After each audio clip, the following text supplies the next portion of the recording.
Assalamualaikum warahmatullahi wabarakatuh. Perkenalkan, nama saya Fadila Anissa dari Fakultas Usuluddin dan Humaniora, jurusan Ilmu Al-Quran Tafsir. Di sini saya membuat video untuk memenuhi ujian akhir semester Ilmu Mantik.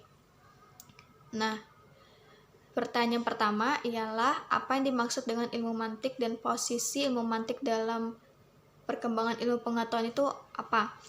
Jadi mantik tersendiri itu adalah suatu asas atau alat yang dia itu mempunyai cara berpikir atas sesuatu hal sehingga tidak terjadi suatu kekeliruan.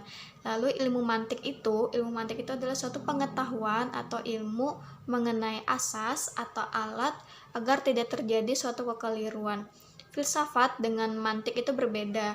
Filsafat itu adalah cara pola pikir kita, tetapi pada saat pengaplikasian atau penyebutannya itu bisa terjadi suatu kesalahan. Kalau misalnya mantik itu suatu logika atau akal pikiran yang dimananya itu kemungkinan kecilnya tidak ada suatu kesalahan.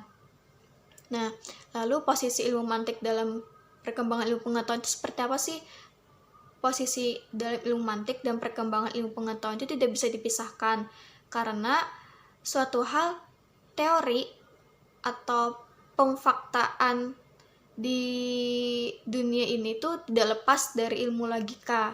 Itu kenapa? Karena yang menjalani di kehidupan itu tidak hanya makhluk hidup kecil lainnya, tetapi manusia kita tersendiri pun juga ada kayak gitu. Jadi kita butuh yang namanya ilmu logika untuk mengembangkan suatu ilmu pengetahuan. Lalu soal yang kedua ialah jelaskan apa yang dimaksud dengan dilalah, lafaz, ta'rif, dan qadiyah. Nah, keempat kata tersebut itu adalah istilah dari ilmu mantik. Dilalah itu adalah suatu sistem dalam ilmu mantik. Dilalah tersendiri itu mempunyai namanya, yang dimaksud adalah arahan atau petunjuk. Nah, maksudnya tuh apa? Dilalah itu artinya itu ketika kita ingin menunjukkan sesuatu atau mengartikan suatu makna, itu kita tidak perlu lagi yang namanya rangkaian-rangkaian, karena kita juga sudah ada petunjuk. Jadi ketika kita ingin mengetahui suatu pernyataan tertentu, dengan adanya dilalah kita tuh sudah dapat, karena ada petunjuk atau arahan tertentu yang sudah disediakan. Lalu yang kedua ada lafaz. Lafaz itu adalah suatu rangkaian yang dimana rangkaian kata yang menjadikan suatu huruf dan ada suatu kejelasan, makna, kesempurnaan di balik itu.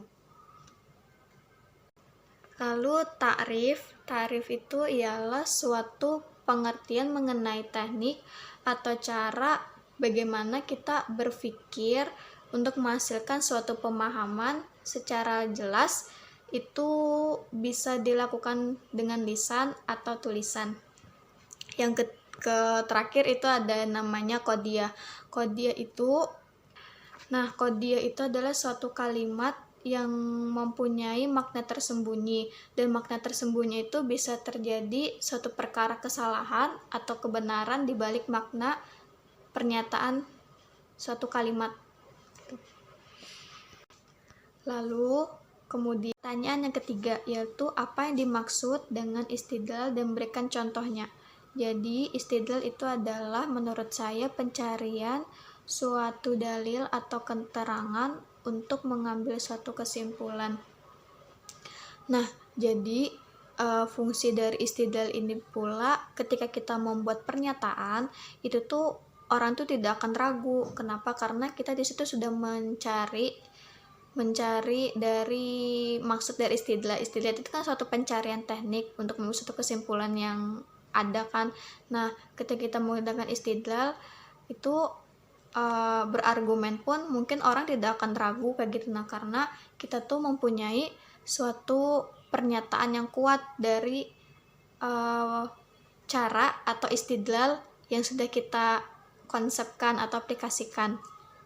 Nah, contohnya itu seperti apa? Contohnya itu seperti presiden mengutamakan kepentingan negara.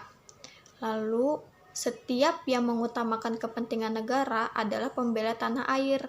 Jadi kesimpulannya adalah presiden itu ialah pembela tanah air. Pertanyaan yang keempat itu apa yang dimaksud dengan kias atau silogisme? Berikan contohnya dan manfaat dari kias tersebut apa? Jadi kias itu tadi adalah suatu perbandingan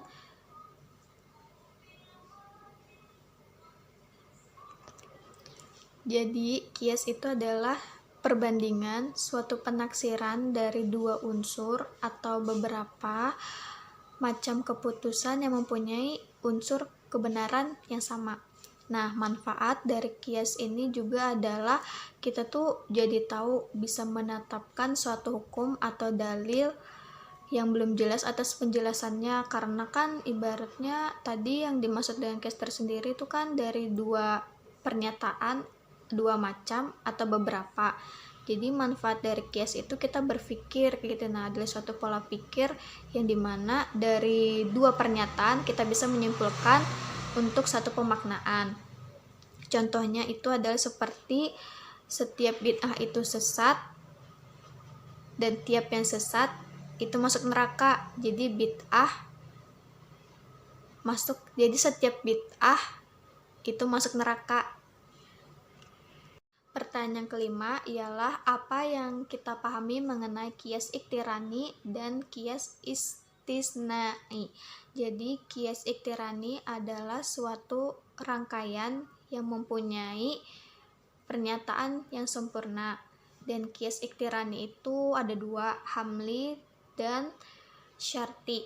Nah, kalau contoh dari kias iktirani itu adalah pernyataan pertama, alam ini berubah. Pernyataan kedua, sesuatu yang berubah itu adalah baru. Jadi menghasilkan suatu kesimpulan adalah kalimat alam ini baru.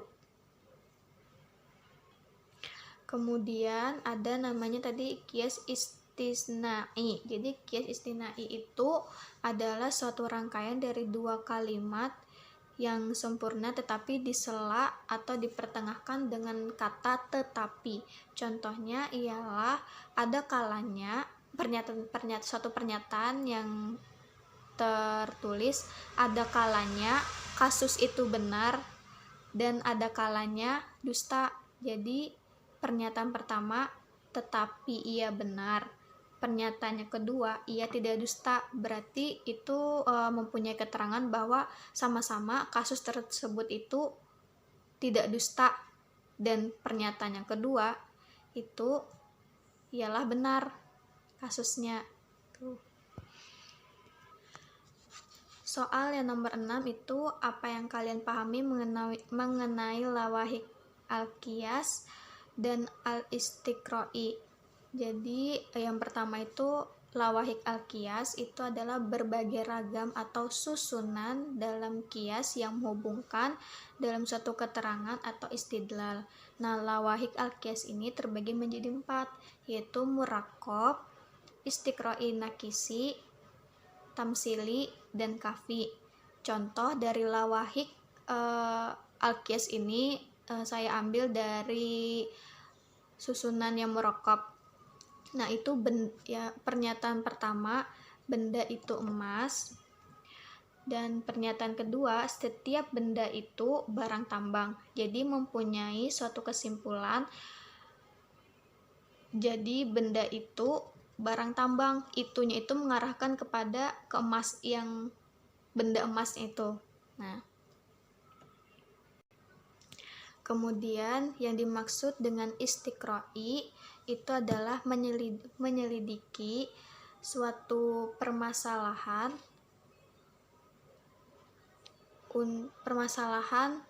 kesimpulan, dan yang dimaksud dengan istiqra'i adalah menyelidiki dari suatu permasalahan cabang atau juz'i dengan seksama untuk menghasilkan suatu kesimpulan atau suatu hukum yang diaplikasikan pada suatu permasalahan atau pada suatu lingkungan kita. Nah, contoh dari yang al-istiqra'i ini ialah sholat itu terdiri dari sholat wajib dan sunnah. Kemudian setiap dari kedua macam itu kan tidak lepas dari bersuci. Jadi menyimpulkan bahwa setiap mengerjakan sholat itu kita harus bersuci. Lalu pertanyaan yang ketujuh ada jelaskan dari at-tamsil dan al-burhan dan fungsinya tuh apa dari keduanya. At-tamsil itu kalau misalnya dalam bahasa Arab artinya misal, tapi yang dimaksud dalam ilmu mantik itu tuh adalah suatu menerapkan hukum yang terjadi pada sesuatu yang lain karena adanya dua persamaan sifat yang sama. Lalu fungsinya itu apa? Adanya suatu penerapan dari pernyataan karena persamaan yang sama. Jadi fungsi dari tamsil itu tersendiri adalah kita bisa berpikir bahwa dari dua pernyataan berbeda kita bisa menyimpulkan untuk satu makna yang sama.